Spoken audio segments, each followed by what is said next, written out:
గౌరవ ఎమ్మెల్సీ గారికి బెయిల్ రావడం అనేది నిజంగా మా అందరికీ కూడా సుప్రీంకోర్టు ఇచ్చిన తీర్పును యావత్ దేశమంతరం హర్షిస్తున్న సమయంలో కాంగ్రెస్ పార్టీ నాయకులు ముఖ్యంగా మహేష్ కుమార్ గౌడ్ గారు పీసీసీ రేసులో నేనే ముందంజ ఉండాలి అని ఒక గౌరవప్రదమైన పోస్టులో రాజ్యాంగబద్ధమైన పోస్టులో ఉండి అత్యున్నత న్యాయస్థానం సుప్రీంకోర్టు ఇచ్చిన తీర్పును కూడా అగౌరవపరిచే విధంగా ఈరోజు మాట్లాడడం జరిగింది. ఏమన్నారు? బీజేపీ పార్టీ బీఆర్ఎస్ పార్టీ ఒకటైందని బెయిల్ రాగానే ఇదే నిదర్శనం అని చెప్పారు. మరి ఇదే కేసులో మనీష్ సిసోడియా కూడా బెయిల్ వచ్చింది. మనీష్ సిసోడియా అనే వ్యక్తి ఆ పార్టీలో ఉన్నాడు. దేశమంతరంగా ఇండియా తోటి పొత్తు పెట్టుకున్న పార్టీ ఆ పార్టీ కాంగ్రెస్ పార్టీలో పొత్తు పెట్టుకున్నారు. సో కాంగ్రెస్ పార్టీకి అలయన్స్ ఉన్న పార్టీ ఆ పార్టీ.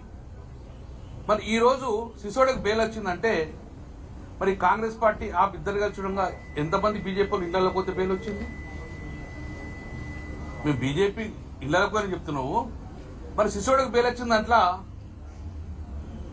ఎంతమంది బీజేపీ వాళ్ళు ఇంటికి పోయినా అని చెప్పి మేము సూటిగా ప్రశ్నిస్తున్నాం. మేము రెండోది, కాంగ్రెస్ పార్టీ బీజేపీ పార్టీ ఈరోజు కుమ్ముకైన నిదర్శనం కూడా మేము చెప్పగలుగుతాం. సోనియా గాంధీ గారిది, రాహుల్ గాంధీ గారికి కూడా ఇదే సుప్రీంకోర్టు బెయిల్ ఇవ్వడం జరిగింది. ఈడీ కేసులో డెక్కన్ హెరాల్డ్. మరి ఇది ఇనిషియల్ ఇప్పుడు బెయిల్ ఇచ్చినందుకు మీరు కూడా బీజేపీతో కుమ్ముకైనట్టేనా? సుప్రీంకోర్టు అత్యున్నత న్యాయస్థానము న్యాయాలు పరిశీలించి బెయిల్ ఇవ్వడం జరుగుతుంది. మరి ఇది కూడా మీరు బీజేపీతో కుమ్ముకైనట్టేనా? చిదంబరం గారు కూడా బెయిల్ వచ్చింది.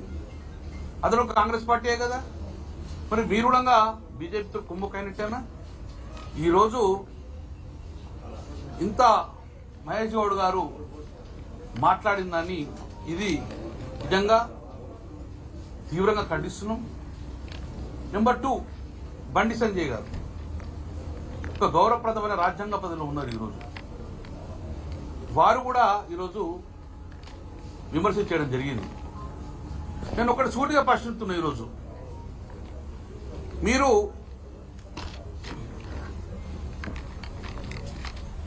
తెలంగాణలో అతిపెద్ద స్కామ్ సివిల్ సప్లై స్కామ్ అయింది.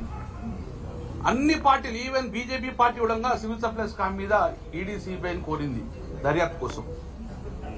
బీఆర్ఎస్ పార్టీ కూడా అసెంబ్లీలో ఎండగట్టడం జరిగింది.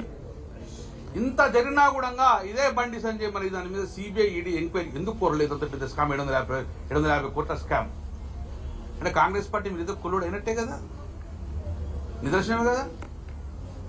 రెండోది, బండి సంజయ్ గారి కాన్స్టిట్యూన్సీలో అమృత్ అనే స్కీమ్ ఉన్నది, వాటర్ సప్లైకి సంబంధించింది. అది టోటల్ గా కేంద్ర ప్రభుత్వం సంబంధించిన స్కీమ్. అది కూడా ఈరోజు కరీంనగర్ జిల్లాలో తెలంగాణలో చాలా ప్రాంతాలలో కూడా ఈరోజు సుజన్ రెడ్డి గారు కాంటాక్ట్ చేస్తున్నారు. సుజన్ రెడ్డి గారు రేవంత్ రెడ్డి గారు బహుమతి అవుతారు. అతను డైరెక్ట్ గా కాంటాక్ట్ చేస్తున్నంటే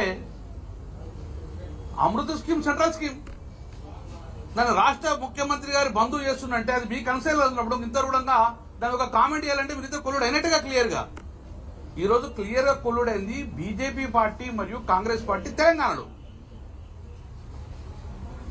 దానికి బెయిలు రావడం అనేది మీద కొంత అక్కసు వెతుకుతున్నారు.